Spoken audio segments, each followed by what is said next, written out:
Hello, everyone, and welcome back to Crimes in Chat. I'm Chip, your true crime fanatic, here with my co-host and partner in podcasting, Dale. Hey, everyone. Thanks for joining us again. We've taken you through Amanda's and Lindsay's stories so far, and Maple Ridge continues to unravel before our eyes.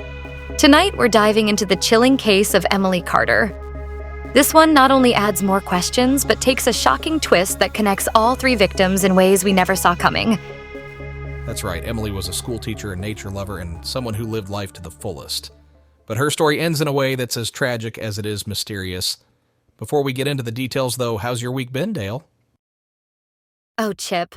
After researching this case, I decided to skip my usual morning walks. I mean, who hikes in the woods anymore after hearing what happened to Emily? It feels like danger's lurking around every corner. I hear you. Even Milo, my dog, has been avoiding the trails, but we're here for a reason. To honor Emily's memory and try to make sense of this terrifying puzzle. So let's jump right in.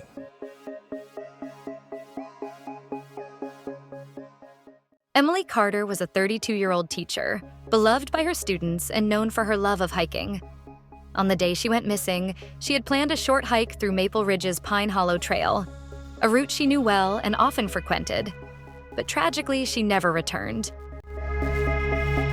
When Emily didn't show up for work the next morning, her colleagues grew worried.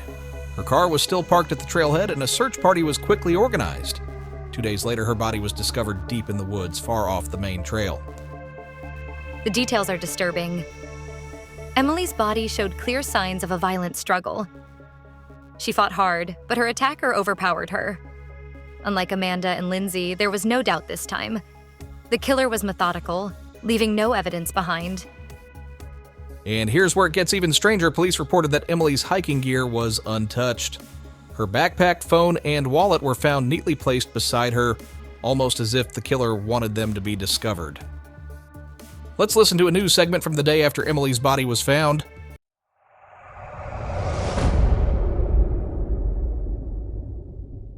This is Tracy Moore reporting live from Maple Ridge.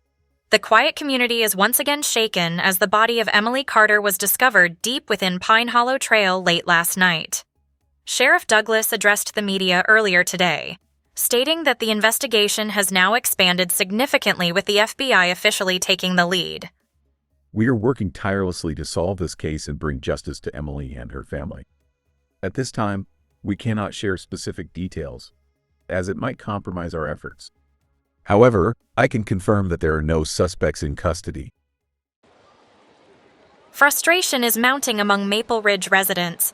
Here's what one local had to say about the recent events. It's terrifying. Emily was such a kind person, and now people in Maple Ridge are scared to even leave their homes. We used to leave our doors unlocked. Now we're locking them even in broad daylight. It's all anyone talks about, and the fact that the FBI is here is shocking. I never thought I'd see this happen in our town. With the FBI searching Pine Hollow Trail and nearby areas, residents are holding their breath, hoping for answers before another tragedy strikes. Hearing that makes you realize just how much fear has taken hold of this town. But the FBI's involvement has brought some progress. Or at least it uncovered a shocking twist. While searching Pine Hollow Trail for clues related to Emily's murder, investigators made a grisly discovery. The remains of Lindsay Hayes. That's right. Lindsay, whose case we covered last week, was missing, but now we know where she was all along. Lindsay's body was found in a shallow grave less than half a mile from Emily's. And Chip, the condition of her remains, suggests that she was killed shortly after she disappeared. The connection between the cases is undeniable. The discovery of Lindsay's body complicates the timeline. Did the killer lure Emily to the same area where Lindsay was buried? Was this a deliberate choice or just coincidence? And why did the killer escalate? Amanda's body was left in a farm field, but Lindsay was buried. Emily, on the other hand, was left out in the open, almost staged.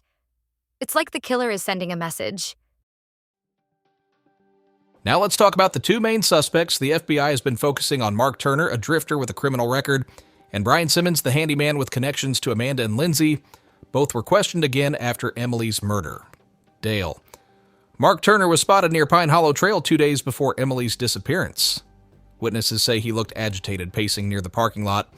But so far, the FBI hasn't found any solid evidence tying him to the murders. And then there's Brian Simmons. He worked on a property near the trailhead just days before Emily's hike. His alibi is weak, and his behavior during questioning reportedly raised some red flags. But again, there's no smoking gun. It's infuriating, Chip.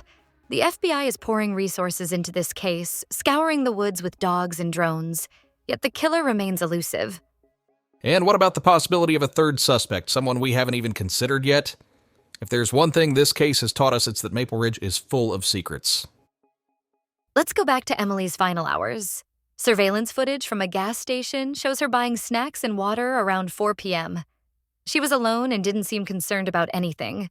By 6 p.m., she parked her car at the trailhead, and that's the last confirmed sighting. Neighbors reported hearing distant screams around 8 p.m., but no one called the police. By the time Emily's body was found 2 days later, all potential evidence had been washed away by rain.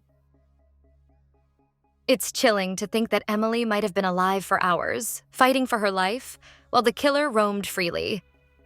And now we know Lindsay's body was nearby the entire time. This case is a tangle of questions. Who's the killer? What's their motive? And why do they keep choosing women in Maple Ridge?